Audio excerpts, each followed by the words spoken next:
Hello बच्चों, अमन quest classes में आपका स्वागत है। तो इस वीडियो में मैं यहाँ पर यूपी बोर्ड का बहुत ही मोस्ट इम्पॉर्टेंट क्वेश्चन आपको बताने वाला हूँ। यदि यहाँ पर दिया गया है, यदि अल्फ़ा और बीटा समीकरण यहाँ पर दिया गया है 2x² minus 3x plus 5 equal to 0 के मूल हो, तो यहाँ पर देखिए हमें इन सभी को फाइंड करना है। इस समीकरण का जो मूल है वह अल्फ़ा और बीटा है, और यहाँ पर हमने इस क्वेश्चन में सिर्फ यही दिया था, लेकिन हमने दो एक्स्ट्रा लिया है क्योंकि ऐसे भी अगर आ जाएगा तो आप एग्ज़ाम में काफ़ी अच्छे से कर लेंगे। तो इसलिए इसका भी प्रैक्टिस आपको आसानी से कर लेना चाहिए।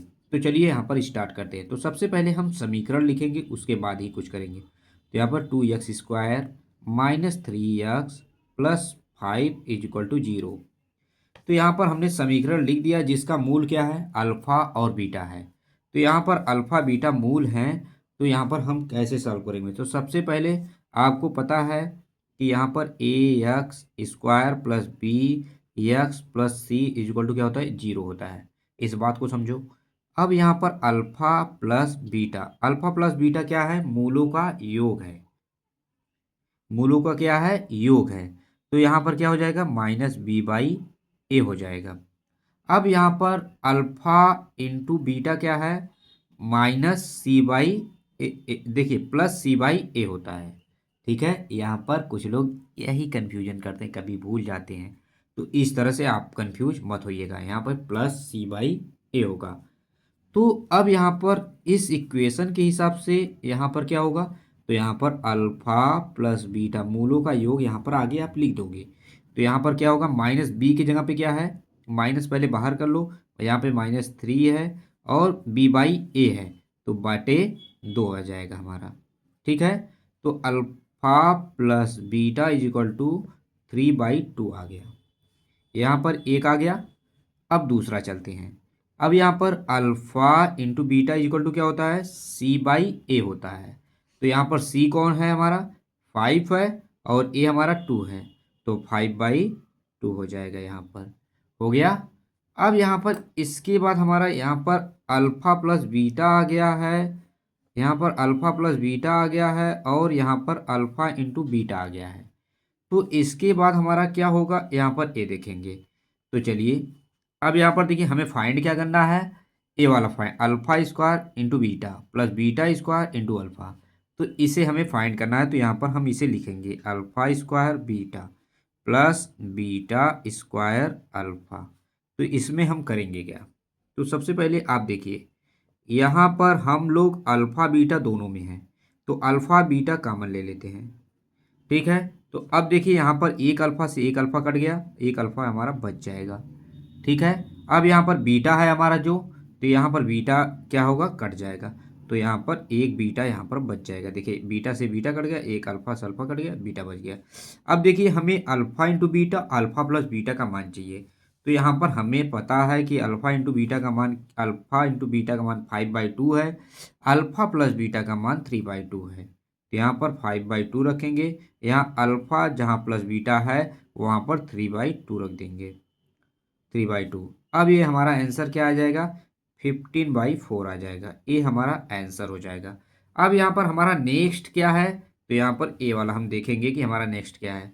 हमने तो अल्फ़ा² प्लस बीटा इसका तो हमने फाइंड कर दिया आसानी से, इसका हमने फाइंड कर दिया। अब इसका हम फाइंड करेंगे कि अल्फ़ा² प्लस बीटा² का वैल्यू क्या होगा। तो यहाँ पर लिखते हैं अल्फ़ा² प्लस बीटा²।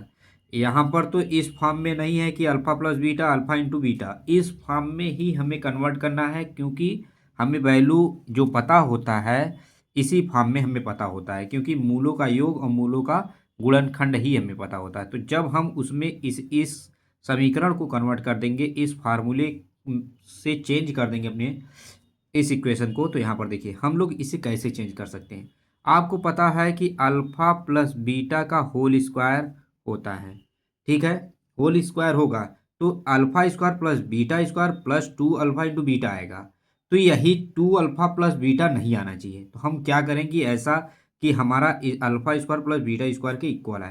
तो यहाँ पर सीधे सीधे आप 2 अल्फ़ा इंटू बीटा जब लगाएंगे तो यह इतना हमारा इक्वेशन बन जाएगा। क्यों बन जाएगा, क्योंकि जो 2 + 2 अल्फ़ा बीटा आएगा वह इससे कट जाएगा। तो यहाँ पर alpha square plus beta square हमारा बचेगा।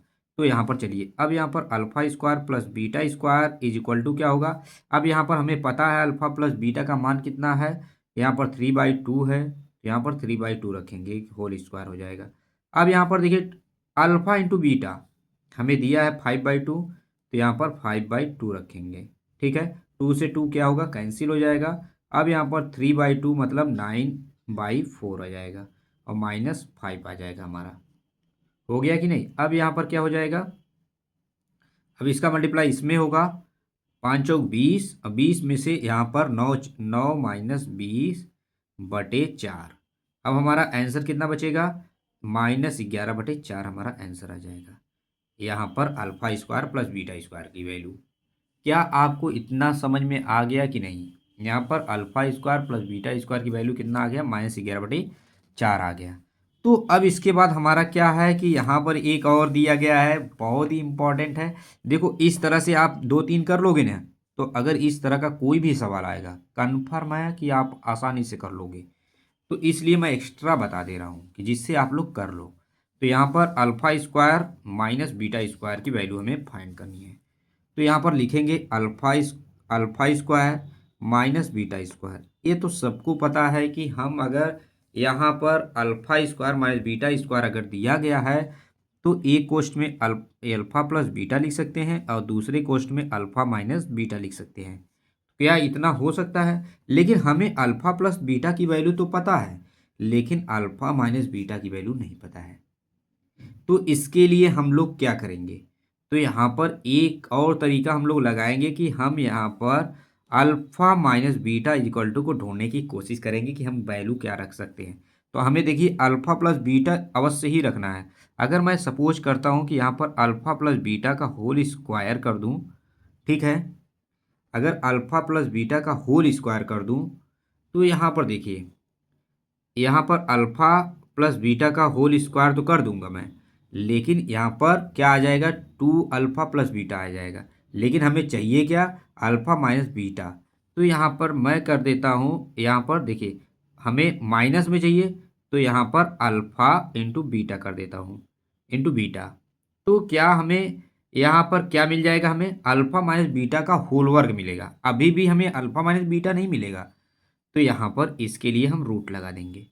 तो यहाँ पर अब देखो अल्फ़ा माइनस बीटा मिल जाएगा। ठीक है, इस तरह से हमें क्या करना है, वो करना चाहिए। तो अल्फ़ा प्लस बीटा की वैल्यू हम यहाँ पर देखिए रख देंगे और यहाँ पर इसकी वैल्यू क्या हो जाएगा, अल्फ़ा प्लस बीटा का होल वर्ग -4 अल्फ़ा इंटू बीटा। देखो अल्फ़ा इंटू बीटा की वैल्यू पता है, अल्फ़ा प्लस बीटा का वैल्यू पता है, इसलिए मैं इतना तामझाम कर रहा हूँ मेरे भाई। तो यहाँ पर बच्चों alpha square minus beta square, तो अल्फ़ा प्लस बीटा की वैल्यू क्या है, अभी आपने देखा था 3/2 है। अब यहाँ पर रूट में क्या आ जाएगा हमारा, अल्फ़ा प्लस बीटा 3/2 का होल वर्ग हो जाएगा और -4 अल्फ़ा इंटू बीटा क्या है, 5/2 है। तो यहाँ पर अब इसे सॉल्व करेंगे, alpha square minus beta square हमारा 3/2 हो जाएगा। अब उसके बाद क्या होगा कि यहाँ पर 9/4 हो जाएगा। अब यहाँ पर क्या हो जाएगा, हम लोग यहाँ पर ऊपर नीचे 2 से और मल्टीप्लाई कर देते हैं, 5 चौक 20 20। अब देखिए गुणे 2 और बटे नीचे क्या हो जाएगा, 2 गुणे 2 मतलब 4 हो जाएगा। ठीक है, यहाँ पर देखिए हर समान है, तो यहाँ पर अल्फ़ा, अब देखिए alpha square minus beta square is equal to 3/2। अब यहाँ पर क्या हो जाएगा, 4 है, तो यहाँ पर 20 दूनी 40, 40 में से 9 जाएगा, तो यहाँ पर कितना आएगा, -31 आएगा। देख लो ये हमारा क्या हो जाएगा, आंसर हो जाएगा। ठीक है, इस तरह से हमें इन सभी सवालों को करना है, घबराइए मत। ऐसे इक्वेशन कभी कभी दे देते हैं, हो सकता है कि सरल वे में आए, ऐसी बात नहीं है, क्योंकि यहाँ पर हमारा द्विघात समीकरण के ऊपर डिपेंड करता है कि रूट से बाहर निकलेगा या नहीं। तो ऐसे हर एक तरह से अलग अलग रूट को हमें क्या करना होता है, फाइंड करना होता है। अगर वीडियो अच्छा लगा हो तो प्लीज़ लाइक करिएगा, चैनल को सब्सक्राइब करना मत भूलिएगा। Thank you for watching.